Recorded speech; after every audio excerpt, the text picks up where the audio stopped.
you just came up the steps of the 1950 building, which stood right here.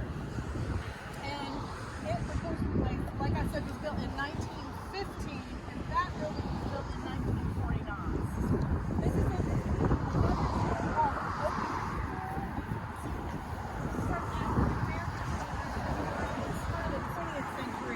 was located, it's right off Oakland Drive at the corner of Cabin.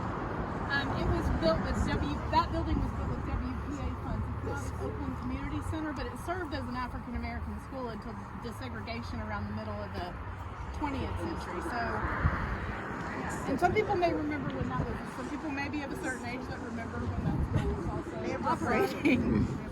Oakland School. It's still, the building's still there. Yeah. Yeah. So one of the reasons I like the picture of the with the horse of the school of this school and then with the bus is because it makes an interesting point. Remember that I said Smithwood stayed rural for a long time because the streetcar ran in Fountain City. Well, when cars came, and we saw the picture of the bus in front of the school that was here. When cars came, that kind of was the beginning of suburbanization.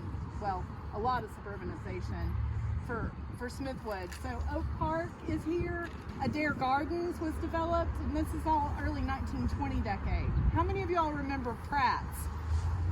Right? Okay, so it's still there, but the building was different. It was a grocery store. Like, yeah, Bonnie? Pratt's is there. Right there. No. He sent us right here. The original was on this corner. On the other corner? The gas station? Perry told me the original was across the street. That may be true because when I looked in the 1940 city direct, this was the Pratt's property before it was a grocery store. But I looked in the old city directory, and that was a Hill grocery store, and not like the kind of Hill's grocery store that some of us may be familiar with, but that was the Hill property. The Hill residence was next door. So I don't know. Yeah. How many of you all remember Fountain City Drug Company? Drugstore. Oh, drugs. Drug Company, yeah. I don't. I'm sorry, Smithwood Drugstore. Sorry. Yeah. Did you ever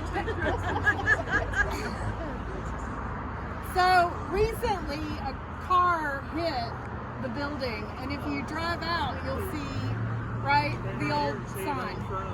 You can see it right here. Yeah, I've got the Smithwood Baptist Church building, and now it's Sweet Pea's Barbecue. The other thing that's interesting, and I'm going to send this map around. This map shows a couple of things. It shows the way that Tazewell Pike and Broadway used to work, right down here, and you can still drive the old road, like down by where Louis is now, and where Louis used to be across the street.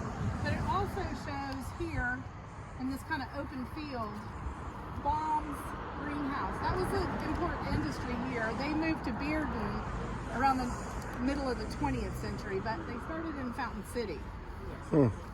Here, this is my last picture, and I love it. This white area is Baum's, and you can see, if you look across the street from Baum's, somebody asked if this was, if it was a farm and the kind of stuff it was, you can see the John Smith house. So I'll send that around. And Baum's was a commercial greenhouse? Yeah, and Baum Drive and Beard. Does anybody have any questions or thoughts? That's the end of my pictures. Baum Forest and Baum Drive? Yeah, same. Yeah. So we just left there. If you go in Sweet Pea's, they have a picture of the Willow Springs swimming pool. They have a picture of the dummy box streetcar. They have a picture of the Fountain City Hotel. They got a picture of Ed Harvey from Eddie's Auto Parts. They got a lot of good pictures. That's cool. Yeah, and we mentioned all those sites except Eddie's in today's local org. All right, thank you very much, y'all. Thank you.